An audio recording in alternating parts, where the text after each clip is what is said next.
El mensaje de hoy se llama apnea estática. ¿Tú sabes lo que es la apnea estática? No estás obligado a saber, yo te la voy a explicar. Apnea estática es un extraño deporte, un deporte rarísimo. Y es que la gente hace cosas raras, pero esta es una de las cosas más raras que puedes encontrar en temas de deporte. Apnea es cuando tú contienes la respiración y no respiras por unos segundos. Eso es apnea. De hecho, los corredores de Fórmula 1 experimentan distintos momentos de apnea mientras están manejando sus coches, porque están experimentando mucha presión sobre su cuerpo. Cada vez que toman una curva a alta velocidad experimentan cierta presión que se llama fuerza G, la fuerza de la gravedad sobre sus cuerpos. Y cada que entran en una curva contienen el aire y cuando salen de la curva recién respiran. Entonces están experimentando muchos momentos de apnea mientras están manejando el coche Fórmula 1. Tal vez, sobre todo tu marido, no quizás tú, pero tu marido experimenta episodios de apnea mientras duerme y por eso ronca, ¿sí? Está durmiendo y parece que se está muriendo, ¿no ves? Si tú lo has escuchado roncar a tu marido te asusta porque de pronto y tú, que respire y el desgraciado y luego vuelve, ¿no ves? Eso se llama apnea del sueño. Si es muy prolongada puede ser peligrosa, tal vez necesite alguna especie de tratamiento, porque si hay algo que es peligroso se llama hipoxia. La falta de oxígeno en el cuerpo nos lleva a una hipoxia y la hipoxia nos puede conducir a morir. Entonces, si episodios de apnea son tan peligrosos, ¿quién en su sano juicio voluntariamente querría aguantarse la respiración para batir un récord? Bueno, ese deporte se llama apnea estática. Hay personas que quieren batir el récord de cuánto tiempo logran estar sin respirar, aguantando la respiración debajo del agua. Así se llama el deporte, apnea estática. Y el récord era de 11 minutos y unos cuantos segundos en condiciones normales. Pero agárrate de tu asiento porque esto se pone más heavy todavía. El año 2021, un señor de nombre Budimir Buda, de 56 años, logró batir ese récord con un poco de ayuda técnica que el Comité Olímpico permite que se aplique. ¿Cuál es la ayuda técnica? Fue sometido durante 10 minutos a respiración de oxígeno puro únicamente. Una mascarilla, oxígeno puro durante 10 minutos para que todo su cuerpo esté muy oxigenado. Y luego de eso, a la piscina, aguantar la respiración y agárrate. El récord mundial es de 24 minutos y 33 segundos sin respirar. Me quiero morir. ¿Quién hace eso? Los humanos normales podemos aguantar la respiración entre 30 segundos a 2 minutos, dependiendo de cuán bien estén tus pulmones. ¿Por qué? Te explico también. Porque lo más normal para el cerebro es el oxígeno. El cerebro sin oxígeno se muere, necesita oxígeno para seguir viviendo. Puedes dejar de comer por muchos días, puedes dejar de tomar agua por mucho tiempo. Los fisicoculturistas dejan de tomar agua para que se les marquen los músculos, pero dejar de respirar, no puedes. Porque te empieza a dar hipoxia. Porque el cuerpo, con tal de mantener vivo al cerebro, le empieza a quitar oxígeno al resto del cuerpo y empiezas a sufrir calambres y se mueve tu cuerpo. Entonces, si quieren, entren al Google, vean los videos de los deportistas que hacen esta apnea estática y los van a ver ahí en el agua sacudiéndose. ¿Por qué? Porque les está dando hipoxia y ellos saben del peligro, saben que les puede llevar a un mal funcionamiento renal o a mal funcionamiento del hígado o que colapsen los pulmones, saben y aún así se arriesgan y lo hacen. ¿Cómo lo hacen? Es un entrenamiento mental. Se trata de lograr ralentizar los latidos de tu corazón de manera que tu ritmo cardíaco baje a tal grado que no necesites respirar por cierto tiempo. Pero luego de 24 minutos y 33 segundos, lo vemos a Budimir Buda salir del agua porque se está muriendo. Entonces no es como dice Maná, como quisiera poder vivir sin aire. No quisieras vivir sin aire. No se puede vivir sin aire, querido maná. No se puede vivir sin aire. El ser humano necesita aire para vivir. ¿Y qué tiene que ver eso con lo que estamos aprendiendo? Tiene que ver todo y vas a ver a qué quiero llegar. En esta serie del desierto hemos aprendido la primera semana que es Dios quien nos lleva al desierto. No elegimos ir al desierto, es Dios quien nos lleva al desierto. La siguiente semana hemos aprendido que en el desierto reconocemos la presencia de Dios y que la presencia de Dios no es algo que se siente, es algo que se sabe. Yo sé que Dios está conmigo. Y la semana pasada hemos aprendido en el desierto a amar más al Dios de la bendición que a la bendición que nos da Dios. Eso es lo que hemos aprendido. Ahora vamos a aprender algo un poco más personal que tiene que ver con lo que te acabo de explicar, porque con frecuencia los seres humanos relacionamos la vida con el agua, pero no es tan verdadero. Sí, el agua es vida, pero hasta para que esa agua pueda generar vida como la conocemos, necesita aire. Lo que realmente genera vida en todo el universo es el aire. Los científicos han encontrado algunas lunas de Júpiter y algunos planetas alejados que posiblemente contengan agua, pero eso no significa que tengan vida, porque el aire es lo que realmente genera la vida. Y si el aire está contaminado de gases no aptos para la vida como conocemos, pues no se puede vivir y ya. Lo que verdaderamente hace funcionar la vida es el aire. Plantas, animales, humanos, necesitamos aire para vivir. Es lo que realmente nos mantiene vivos. Y tú no te das cuenta porque es un movimiento involuntario, pero en 24 horas haces 26,000 respiraciones. En 24 horas, 26,000 respiraciones. Esos son más o menos de 16 a 20 respiraciones cada minuto. Nadie piensa y dice, oye, me estoy olvidando, respiraré. Nadie. Todos estamos respirando. Conforme me estás mirando, estás respirando. Y estás comiendo y estás respirando. Y estás durmiendo y estás respirando. El ser humano respira para vivir. Eso equivale más o menos a 14,000 litros de aire que tus pulmones purifican cada día de vida. Eso es mucho aire. Una bolsa de leche tiene 1 litro. Imagínate 14,000 litros. Eso es mucho aire. Y contrario a lo que la gente imagina, el aire y nuestra respiración es la responsable del 99% de nuestras energías. El resto, un 1%, viene apenas de comer y dormir. Pero 99% de tus energías vienen de respirar. Y es porque respiramos que logramos procesar el alimento que estamos consumiendo, y es porque respiramos que logramos procesar lo que hemos tenido que procesar mientras dormimos, porque si no, no lo podríamos procesar. Entonces, contrario a lo que la gente se puede imaginar, el 99% de nuestras energías provienen de respirar, de algo tan simple, de algo que no nos damos cuenta que estamos haciendo.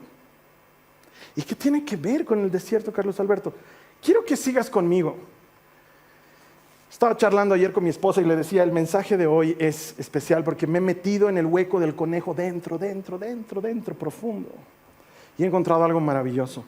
Acompáñame a Deuteronomio, en el capítulo 8, los versículos 2 y 3. Dice, recuerda cómo el Señor tu Dios te guió, ¿qué dice ahí? Por el desierto durante 40 años.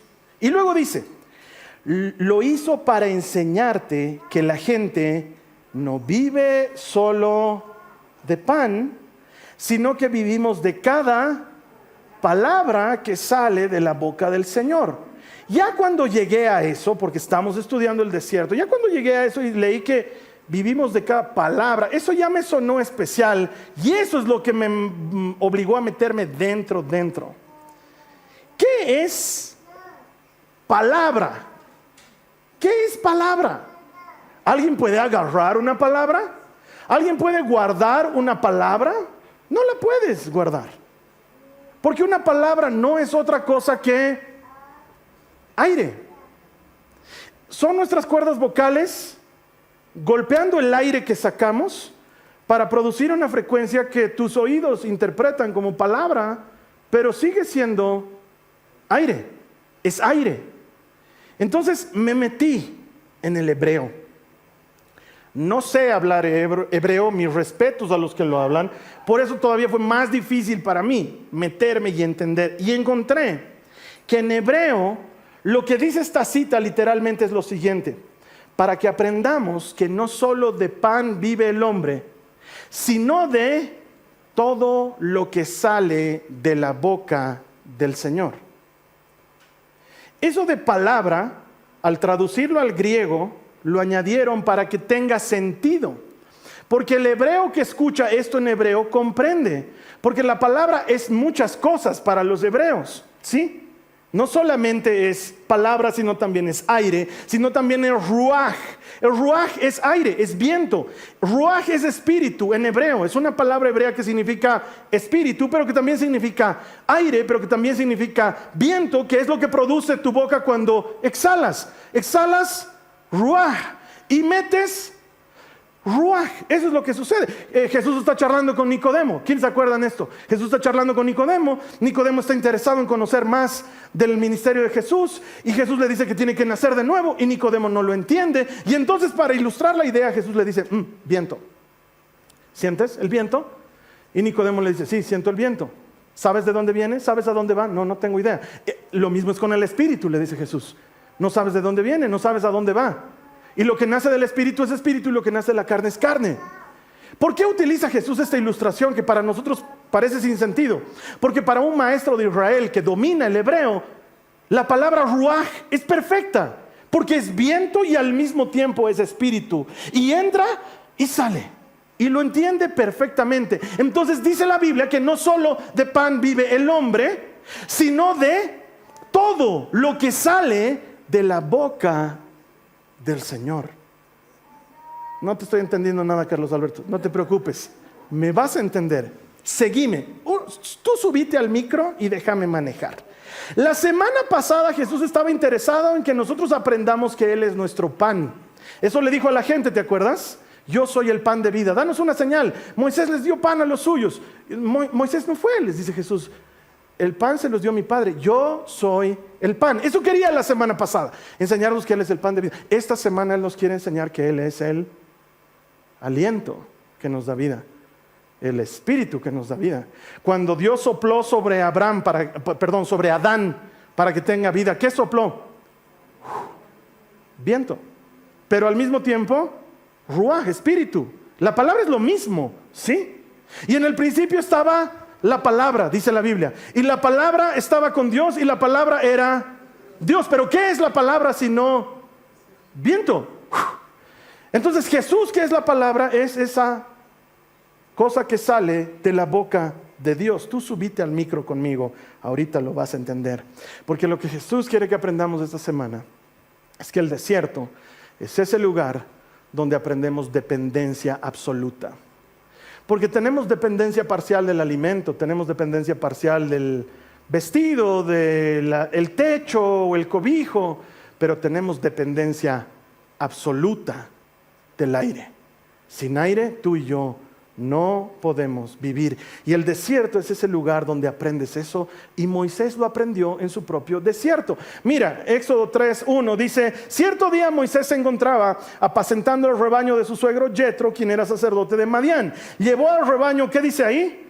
Al corazón del desierto, y llegó al Sinaí, el monte de Dios. Nos aclara dos cosas muy importantes. La primera, se fue hasta el corazón del desierto, hasta un lugar muy especial en el desierto. No es que Moisés no conocía este lugar, es que él sabía que era un lugar muy especial. No te olvides, has sido pastor durante 40 años en el desierto. ¿Cómo pastoreas ovejas en el desierto? O sea, no es que hay pasto en todo lado, entonces te tienes que conocer ciertos lugares. Y Moisés seguramente ha pasado muchas veces por ese lugar, pero el autor nos aclara y nos dice: allí estaba el monte Sinaí, que en hebreo es el monte Horeb, que es el monte que por alguna razón, cada que los israelitas se daban la vuelta, estaba ahí. Habían caminado kilómetros y kilómetros y se daban la vuelta y estaba ahí. El Sinaí no se apartaba de ellos ni un solo instante, y esta es la primera aparición de ese monte, el lugar donde estaba el Señor. Estamos en el nudo de la narración. Si fuese una orquesta y estamos escuchando una obra musical, esto es el crescendo. Es cuando la música se pone boom, boom, boom, boom, boom, boom. Porque Moisés no lo sabe, pero ha llegado a un momento muy especial para su vida y la nuestra y la de la historia. Dios está en ese lugar. Versos 2 al 5 dice: y allí el ángel del Señor se le apareció en un fuego ardiente, en medio de una zarza. Moisés quedó mirando lleno de asombro, porque aunque la zarza estaba envuelta en llamas, no se consumía. Esto es increíble, se dijo a sí mismo. ¿Por qué esa zarza no se consume? Para observar mejor, Dios lo llamó desde el medio de la zarza: Moisés, Moisés. Aquí estoy, respondió él. No te acerques más, le advirtió. Quítate las sandalias, porque estás pisando tierra santa. Ahora, ¿cuántas veces habrá pasado por ahí Moisés? Nunca se quitó las sandalias. Él pasaba por ahí. Pero esta vez fue diferente. Esta vez alguien le habló detrás de la zarza. Cuando la Biblia dice que era el ángel del Señor, esto siempre te lo digo, el ángel del Señor es una manera de decir Jesucristo antes de haber venido como hombre. Él es el ángel del Señor, porque ángel no es con alitas y aureolas, no es eso, o que diga arpa. El ángel del Señor significa literalmente el mensajero del Señor o la palabra del Señor. ¿Tú sabes qué relación hay en eso? Es Cristo, ¿sí? Y Él le habla y le dice: Moisés, Moisés, quítate tus sandalias. ¿Dónde? En el desierto. Es lugar santo. Yo me pregunto, para ti, ¿no será que el desierto por el que estás atravesando o el desierto por el que vas a atravesar, no será que es tierra santa y tú no lo sabías? Y has estado pasando y penando en ese lugar y hay una zarza ardiendo y tú no te habías dado cuenta. Eso acaba de suceder con Moisés. ¿Por qué? Porque el desierto es el lugar que Dios usa para llamar tu atención. Porque nuestra atención está en otras cosas. Está en mi trabajo, está en la enfermedad de un ser querido, o en un tratamiento, o en que quiero viajar, o en X o Z cosa, en el dolor del pasado o en la preocupación del futuro. En algo está. Y Dios necesita llevarte al desierto para llamar tu atención. Y es ahí donde te dice: oye, estás en este lugar porque yo te traje, quítate los zapatos. No es cualquier lugar, yo estoy aquí. Eso es lo que Moisés empieza a experimentar.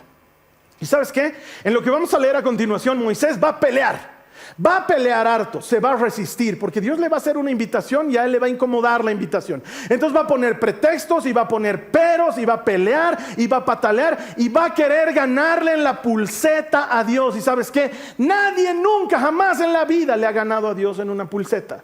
Cuando Dios quiere hacer algo, lo va a hacer. Cuando Dios ha elegido a alguien para un propósito, va a usar a esa persona, aún a pesar de esa persona. Y en este momento es cuando Moisés va a experimentar varios episodios de apnea, porque Dios le va a hablar y él va a contener la respiración. Porque cada cosa que le va a hablar Dios va a ser como que, es como cuando yo te digo: prepárate para lo que vas a escuchar. Sientes esa sensación y inmediatamente contienes la respiración. Dios acaba de darse la vuelta y lo ha visto a Moisés en el banquillo de suplentes y le ha dicho: Moisés, y él hace: levántate, empieza a calentar, ha llegado tu turno. Y eso cambia su vida para siempre. Porque ¿sabes qué? Cuando no es el tiempo de Dios, nada puede apresurarlo. Pero cuando es el tiempo de Dios, nada puede detenerlo. Y ahora llegó el tiempo. Tal vez no lo has experimentado si nunca has jugado fútbol, pero una de las cosas más emocionantes cuando no te toman en cuenta para ser titular es cuando el director técnico se da la vuelta y te mira y te dice: te toca empezar a calentar, porque sabes que todo va a cambiar a partir de ese momento. Y ahí es donde está Moisés. Moisés está a punto de enfrentar la situación más espectacular de su vida y se arriesga a hacer la pregunta que no sé por qué la harían. Porque estás hablando con alguien: ¡ay, es una zarza! que no se consume, pero está encendida en fuego y una voz sale de atrás. Y a Moisés no se le ocurre preguntar mejor cosa que ¿cómo te llamas?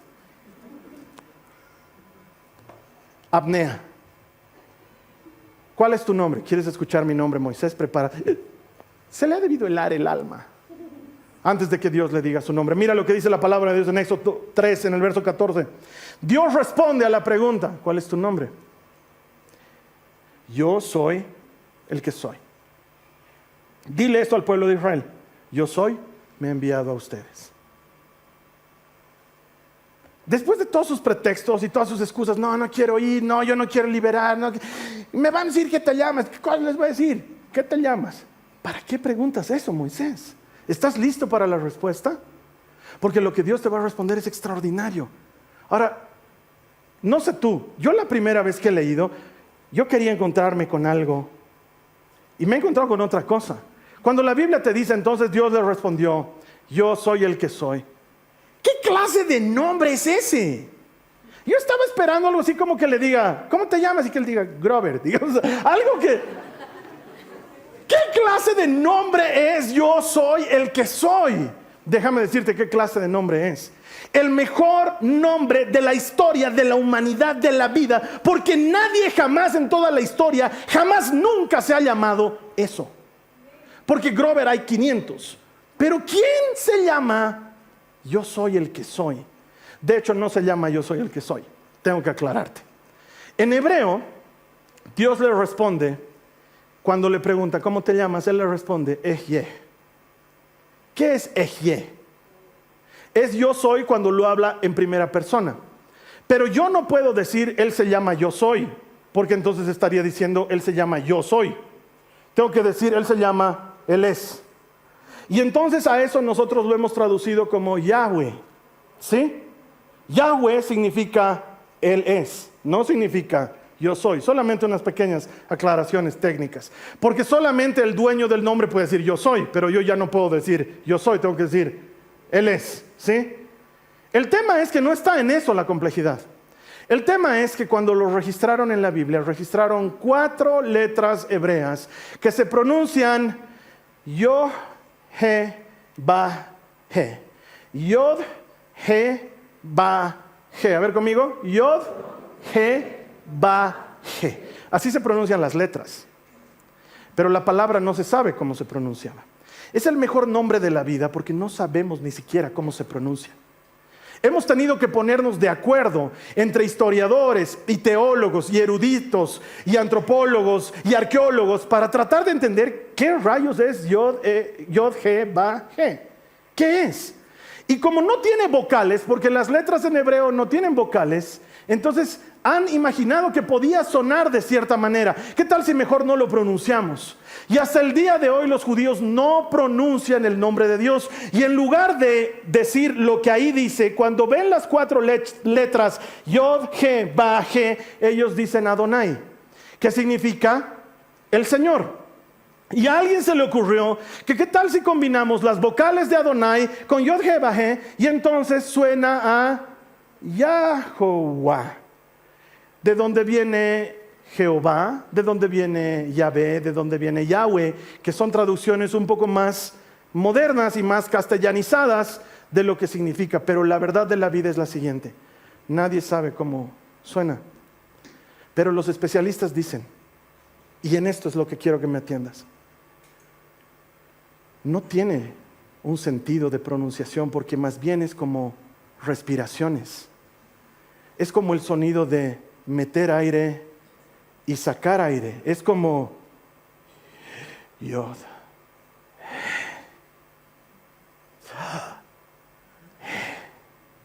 Yod,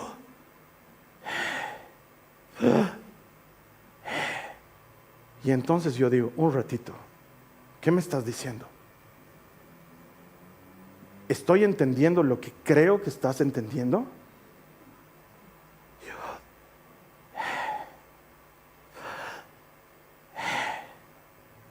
26,000 veces en un solo día.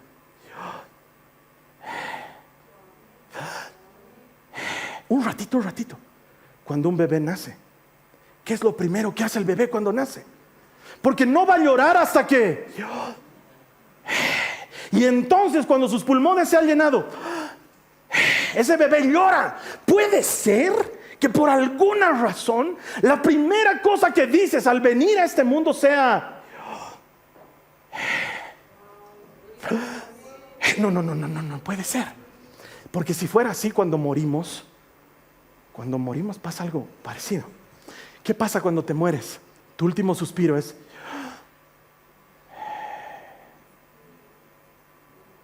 y la persona se muere.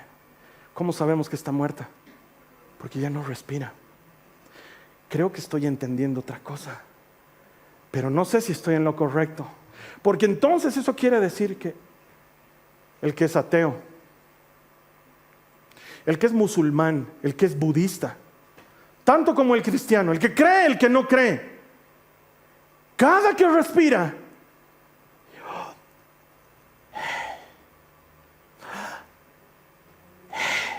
puede ser que todo el tiempo estemos pronunciando el nombre de Dios.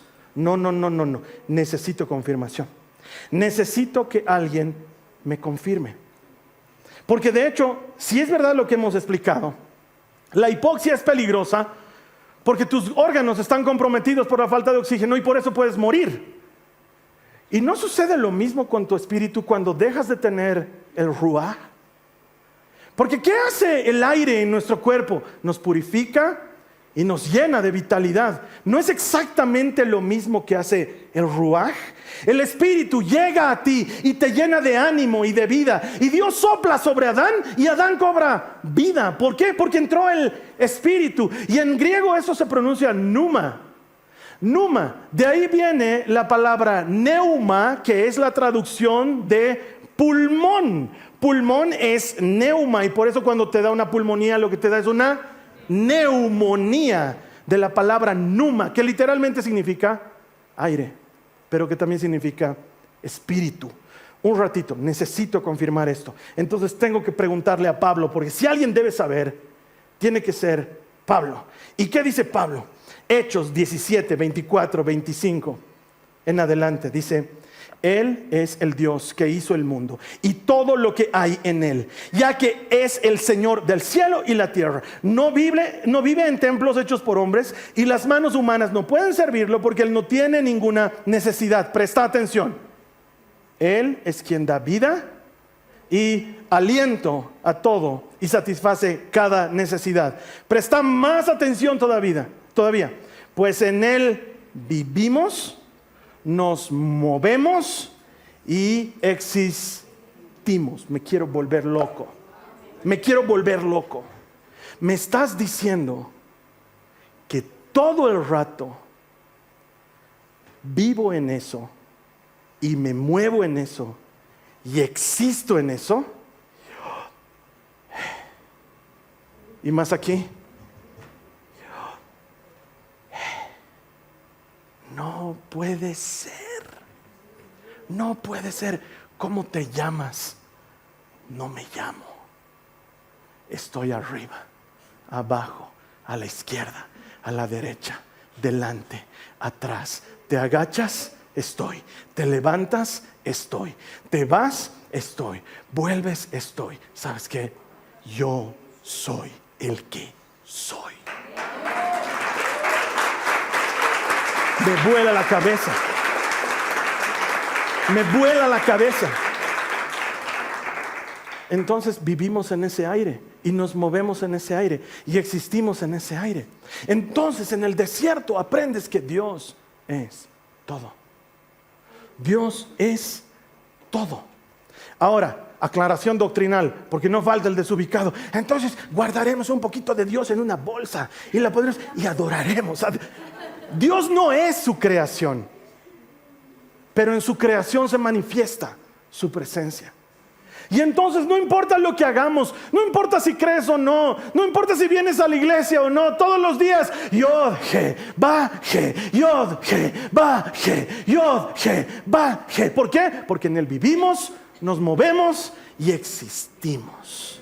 Y eso lo aprendió Moisés en el desierto. Y entonces llega su momento. entonces le toca a Moisés hacer lo que Dios quiere que él haga. Y esto es siempre lo correcto, porque Dios nunca va a hacer lo incorrecto. Tú sabes que estás haciendo las cosas de Dios cuando estás haciendo lo correcto. Porque lo correcto, aunque sea doloroso, es lo que Dios haría, porque Él siempre hace lo correcto. El chiste es hacer lo correcto en privado, porque hacer lo correcto en público es relativamente fácil porque los demás me están mirando. Pero hacer lo correcto en privado, eso habla de otra cosa. Y el desierto es un lugar privado, y ahí es donde Dios quiere verte hacer lo correcto. Entonces a Dios no se le ocurre mejor cosa que Éxodo 3 verso 10. Ahora ve, porque te envío al faraón, tú vas a sacar de Egipto a mi pueblo Israel. ¿Qué? Con razón va a pelear Moisés. Va a poner 1000 pretextos, 1000 razones, comenzando ¿sabes? Moisés era tartamudo. Entonces lo primero que le va a decir es: no. ¿Estás viendo? No puedo. Y Dios le va a decir: ¿quién hace al ciego ciego, al sordo sordo? ¿Quién? ¿No soy yo? ¿No le doy yo aliento y vida a las cosas? Si yo quiero que vayas, vos vas a ir vos, Moisés. Y empiezan a pelear. Pero antes quiero abrirte otro paréntesis. Seguime en esto. Perdón, hoy es día de irme a otro lado, pero es que necesito. Vente conmigo, esto ya te lo he explicado alguna vez. Cuando tú eras judío en la antigua Israel y querías aprender de la Torah y estudiar las escrituras, entrabas en una escuela que se llamaba Bet Sefer. Bet Sefer estaba destinado a niños de entre 4 a 6 años para aprender la Torah. La Torah es la ley de Moisés, los 5 primeros libros. Y de los 4 a los 6 años se los aprendían de memoria. Todo niño, toda niña había estudiado algo ahí. Los varones con más frecuencia, porque las mujeres siempre eran retenidas, pero también las niñas podían entrar en un Bet Sefer, en algunos Bet Sefer, no en cualquier Bet Sefer. ¿Sí? Luego de Bet Sefer venía otro que se llamaba Bet Talmud, que era para niños que estaban entre los 6 a los 10 años. ¿No? Sí, desde los 10 hasta los 14. Desde los 4 hasta los 10 el primero, el segundo desde los 10 hasta los 14. Errores de mi memoria. En Bet Talmud ya no solamente era la Torah, sino era el resto de los libros. Los profetas, los salmos, los históricos, todos esos, aprenderlos de memoria. Y cuando tenías 14 años, si eras lo mejor de lo mejor, solamente si eras lo mejor de lo mejor, podías pasar a Bet Midrash, que desde los 14 años en adelante te entrenaban para ser un rabino en Israel. Tú tenías que dar un examen si querías ser un rabino, y para eso elegías a un rabino reconocido de la época y decías: yo quiero estudiar con fulano porque me gusta su yugo. El yugo era la escuela, la enseñanza de ese maestro de Israel. Y tú ibas a dar un examen delante de ese maestro, y ese maestro te evaluaba. Y si tú pasabas el examen, lo que el maestro estaba calificando en ti era verse a sí mismo en ti. Por eso cuando se veía a sí mismo en ti, te decía Leja Harai, que quiere decir: sígueme porque creo que puedes ser como yo. Esa es la invitación, ese es el sígueme. Cuando un maestro le dice sígueme a alguien, es porque puede ser como yo. Pero si el maestro veía que el alumno no tenía lo que hacía falta, lo despachaba y le decía: anda, ocúpate del negocio de la familia. Y entonces él tenía que ser carpintero, pescador, cobrador de impuestos, o lo que quiera ser, como los discípulos de Jesús, que evidentemente no pasaron el examen. ¿Sí? ¿Por qué te estoy explicando esto? Porque el llamado siempre ha tenido este enfoque. Dios puede hacer todo sin tu ayuda y sin la mía. ¿Sí? ¿Estamos claros en esto? Dios puede hacer todo sin tu ayuda y sin la mía. Acabamos de leerlo en Hechos. Pablo dice: Él es el creador de todo, no necesita que le sirvamos, porque Él puede hacer todo por sí mismo, no nos necesita. Pero por alguna razón que yo no puedo entender, y que entenderé el día que me encuentre con Él, Él quiere que nosotros lo hagamos. Aunque Él puede hacerlo todo solo, Él quiere que tú y yo lo hagamos. Y aunque a Él no le cuesta nada sacar a Israel de Egipto, quiere que lo haga Moisés. Y entonces le dice: Moisés, quiero que tú lo hagas. Es el mismo principio del llamado del discípulo. Ven, veo algo de mí en ti. Creo que puedes ser como yo. Quiero que tú lo hagas. Pero Señor, yo no soy Dios. Yo no tengo el poder, no tengo la capacidad. ¿Cómo voy a poder hacerlo? Quiero que tú lo hagas. Dios lo llama a Moisés porque ve en él las características que ve en alguien que le puede servir. De hecho, mira lo que dice el Salmo 8, los versos 3 al 6. Cuando miro al cielo de noche y veo la obra de tus dedos, la luna y las estrellas que pusiste en su lugar, me pregunto, ¿qué son los simples mortales para que pienses en ellos? Los seres humanos para que de ellos te preocupes. Sin embargo, los hiciste un poco menor que Dios y los coronaste de gloria y honor. Los pusiste a cargo de todo lo que creaste y sometiste todas las cosas bajo su autoridad. Por alguna razón podías estar tú a cargo y nos has puesto a nosotros. Por alguna razón podrías sacar a Israel de Egipto, pero quieres que lo haga Moisés. Dios podía solo. El problema es que Moisés en ese momento no tenía lo que hacía falta en su fe. ¿Sí? No estaba listo en su fe. Otra vez, 3 doritos más adelante, Pedro está pescando y Jesús viene y le dice, Leja Jaray. 3 cosas saltan a la vista inmediatamente. La primera, la más obvia: si está trabajando como pescador, eso quiere decir que no es lo mejor de lo mejor. ¿Sí? Porque si fuera lo mejor de lo mejor, estaría estudiando con algún rabino en Israel. Pero está pescando en los negocios de la familia. ¿Cuántos años tenía? Probablemente entre 16 y 20 años, porque no debe ser hace mucho que lo han rechazado de ser discípulo. Y está casado, pero tiene un hermano. Entonces eso nos hace pensar que era el hermano mayor y que probablemente tenía 20 años. Y lo llama él, y lo llama Andrés, y lo llama Santiago, y lo llama Juan. Toditos haciendo el mismo oficio. ¿Qué quiere decir eso? Que no eran lo mejor de lo mejor. Ya habían sido rechazados por alguien, pero no por el Mesías. Leja Jaray. Entonces Pedro sufre un switch en su mente. ¿Por qué? Porque por primera vez alguien me considera digno. Entonces, si mi maestro considera que yo puedo ser como él, yo quiero ser como él. Y entonces cada vez que ve a Jesús haciendo algo, él quiere hacerlo igual.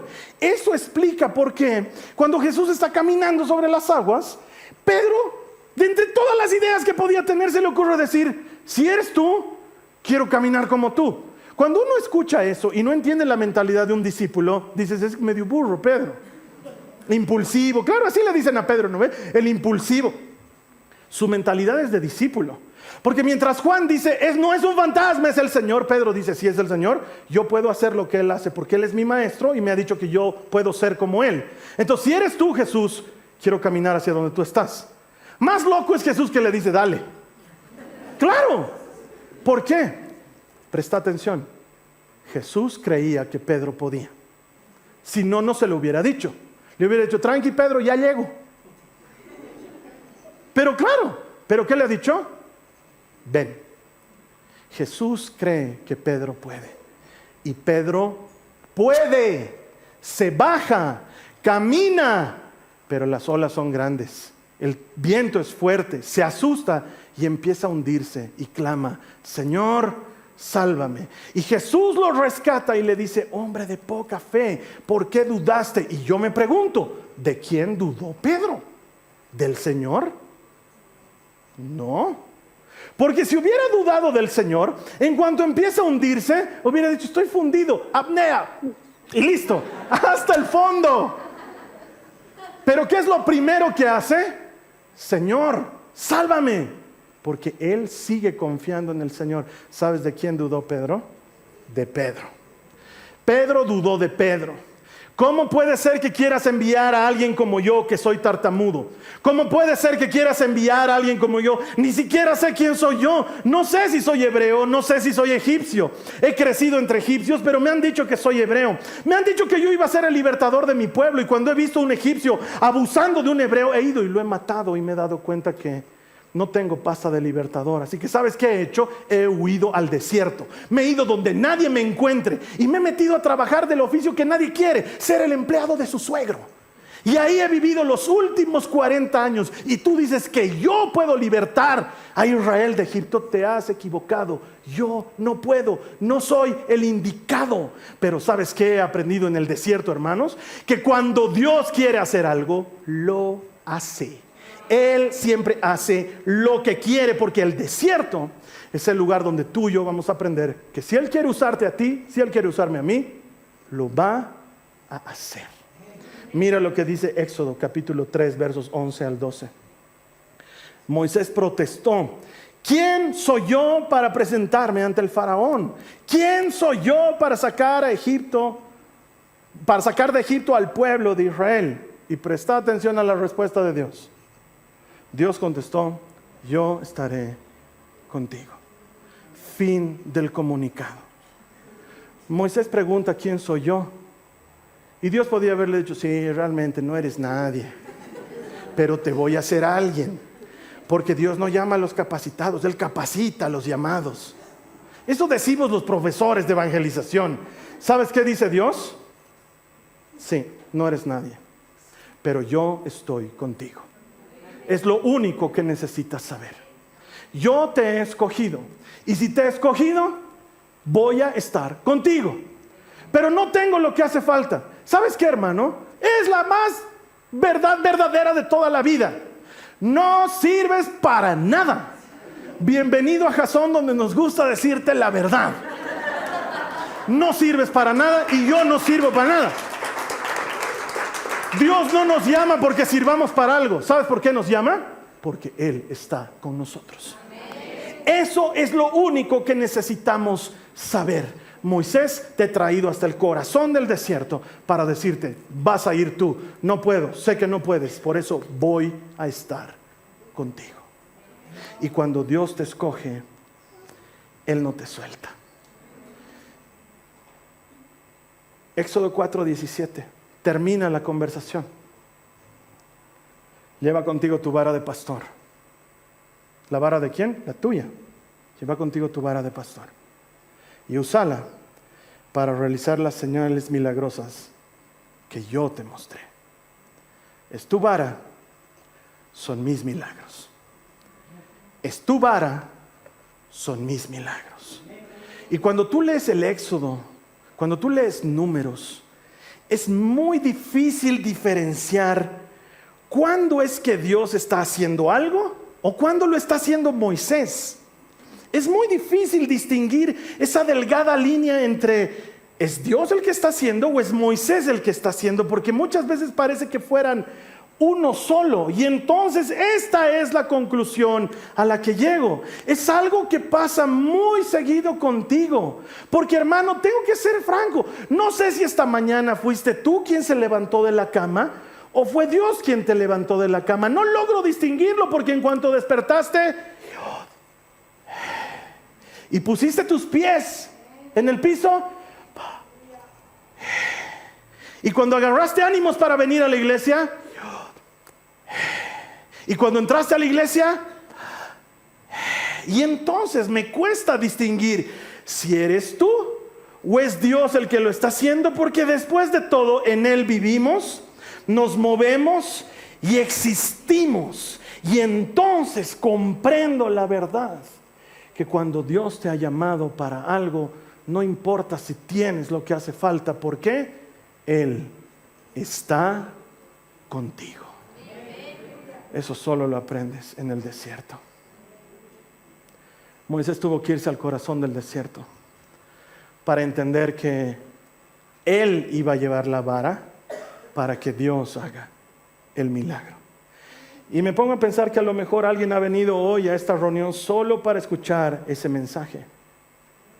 Solo para que tengas esos segundos de apnea, de cuando el entrenador del equipo se da la vuelta y te mira a la cara y te dice por tu nombre: Moisés. Y tú sabes que tienes que atender, porque si no te pierdes la instrucción. Entonces en ese momento, por interés y por emoción, contienes la respiración. Y Él te dice: ponte a calentar. Tu hora ha llegado. Tal vez solo por eso has venido hoy. Para que sepas que Dios te está diciendo: te voy a usar. Lo voy a hacer contigo. No porque tengas lo que hace falta. Ninguno de nosotros lo tiene. Somos como Pedro. Ya nos han rechazado de la escuela. No nos ha elegido otro maestro. No somos lo mejor de lo mejor. Y eso es lo glorioso, que en el desierto aprendes que no necesitas ser lo mejor de lo mejor. Solo necesitas estar en el corazón del desierto. Empezá a calentar, Jasón, tu turno ha llegado. Empezá a calentar, Jasón, tu turno ha llegado. El Señor quiere hacerlo contigo. Lo podría hacer con otra persona, pero ha decidido hacerlo contigo. Yo quiero orar por ti. Ahora, te voy a invitar a que cierres tus ojos. Porque no sé qué cosita ha estado cocinando el Señor entre tus manos, pero tú sabes que ha llegado el momento. Este es el momento, esta es la hora. Y Dios dice, quiero hacerlo contigo. Entonces vamos a orar para que el Señor nos dé el coraje de hacerlo, porque el llamado ya lo tenemos. Señor Jesús, te doy gracias porque nos has estado entrenando y nos has estado mostrando que el desierto tiene un propósito. Y nos has estado hablando al corazón y nos has estado guiando para entender que lo único que hace falta ya lo tenemos. En ti vivimos, nos movemos y existimos. Somos tu linaje, somos tu descendencia. Nos has hecho un poco inferiores a ti y nos has concedido que trabajemos a tu lado. Entonces ahora, si tú sientes que este llamado es para ti, dile conmigo al Señor Jesús: Señor Jesús, gracias por llamarme personal e individualmente. Dame las fuerzas y dame la valentía, porque si te tengo a ti, lo tengo todo. Te doy gracias que de entre tantos miles quieres que lo haga yo. Gracias por tenerme en cuenta. En el nombre de Jesús. Amén.